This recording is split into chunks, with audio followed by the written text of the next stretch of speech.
Hi there, I'm Kieran Elliott and welcome to the Aftermath Live. I've been unleashed. A special event where we will discuss the breaking news on Spike's Deadliest Warrior and, for the first time ever, respond to your questions live. All to help kick off our run-up to an all-new Season 3 of Deadliest Warrior coming summer 2011. So be sure to log on to Twitter and tweet your questions to @Warriors_Den #DW Live. It should be on your screen, actually. You can also leave questions on Facebook at the Warriors Den page. Now, today, I am joined by the newest member of the Deadliest Warrior team, Richard "Mack" Mackowitz, a world-renowned Navy SEAL veteran and martial arts expert. He'll be joining the DW team alongside Dr. Doreen and Jeff.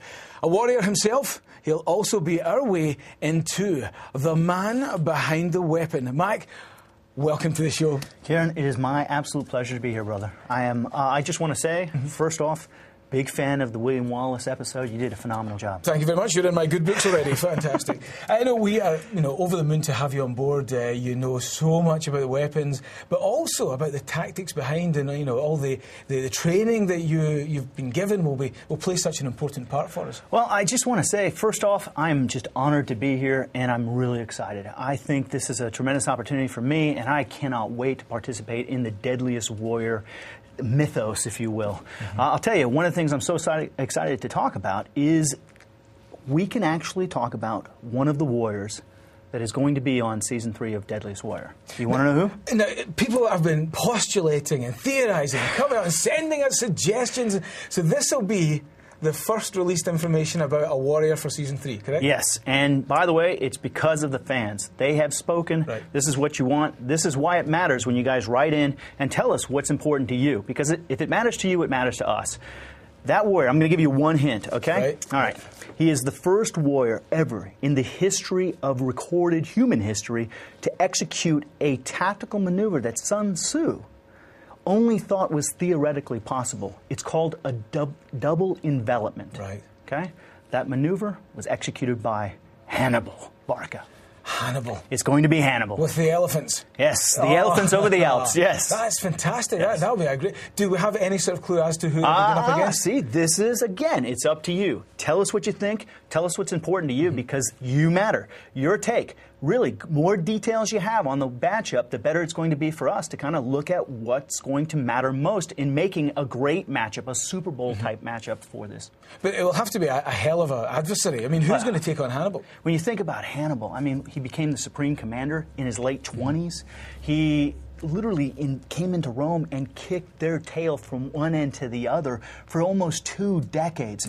He's a bad man, and he is probably considered one of the greatest warriors within his own unit. They talked about him being the best horseman, the best swordsman, the best things. So not only do you have a great physical stallion in this whole thing, you have a tactical, brilliant mind that has been followed throughout time as far as some of the things he was able to accomplish on a battle space. I mean, not only do we have to find a general who can, at least match him, but Alexander's out because he's been already. Attila, Genghis, all of these guys have gone already, so it's going to be a tough one. Do your homework. Let us know what you think. Yeah, that's going to be a challenge, I'll give you that. Now, what do you envisage being the big challenges that are laying ahead for you?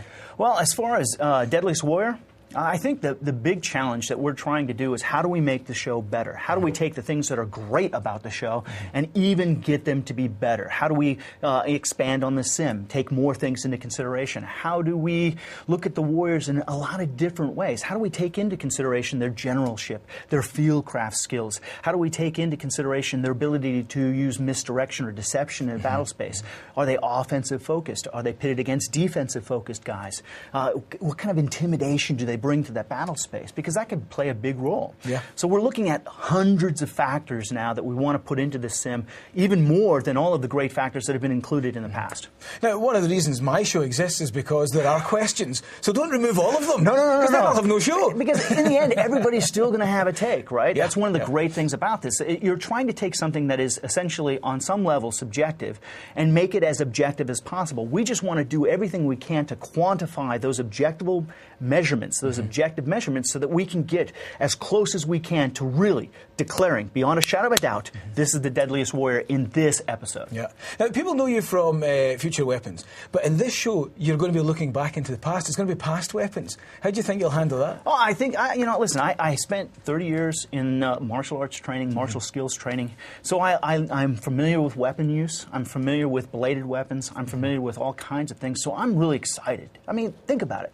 I've been very fortunate. I had great jobs where I could go around the world. I shoot big guns. I fly an incredible aircraft. I blow stuff up.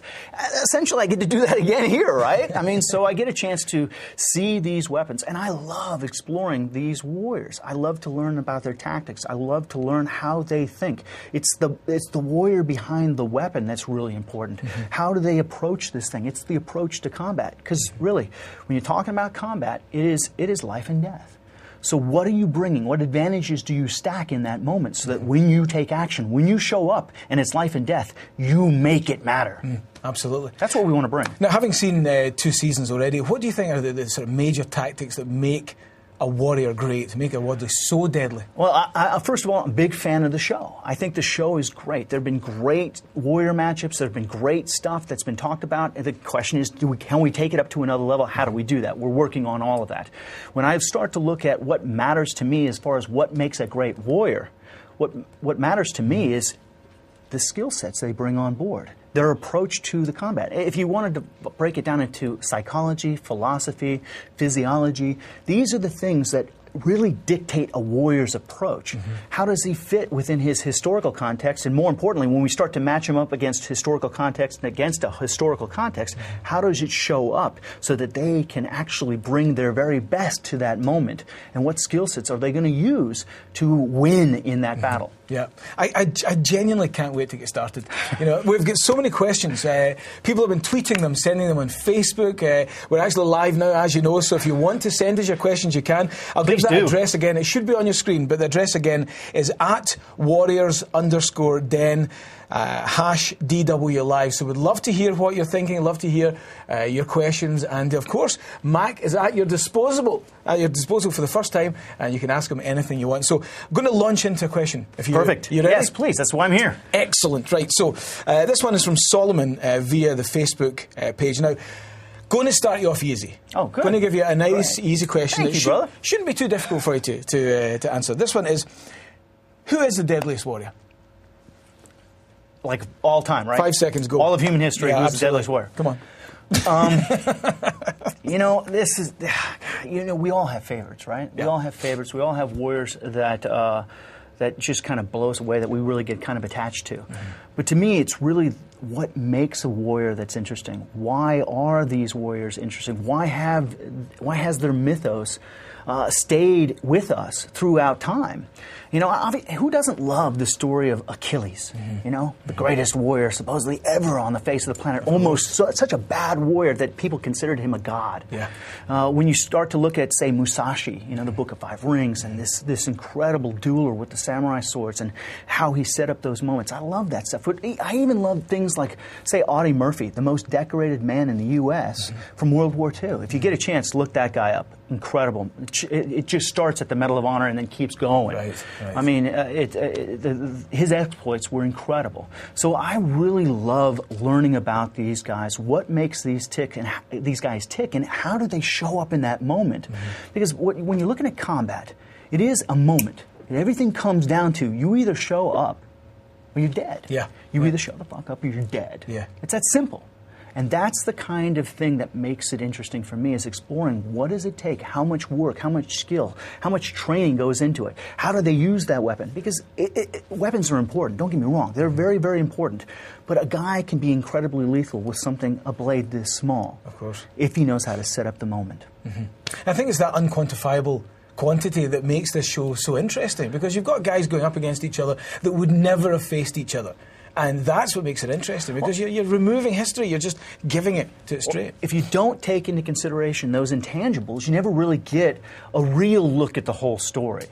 And it's not that you're not going to be able to debate the intangibles. You can on some level. But how do you try to quantify and make solid those intangibles in a way that you can keep track of them, measure them, and then put them into the sim? Take the sim to another level. It's a great sim. People work their butts off getting that sim right. How do you take that sim that's already doing a phenomenal job and just take it to another level? Like the whole show. How do you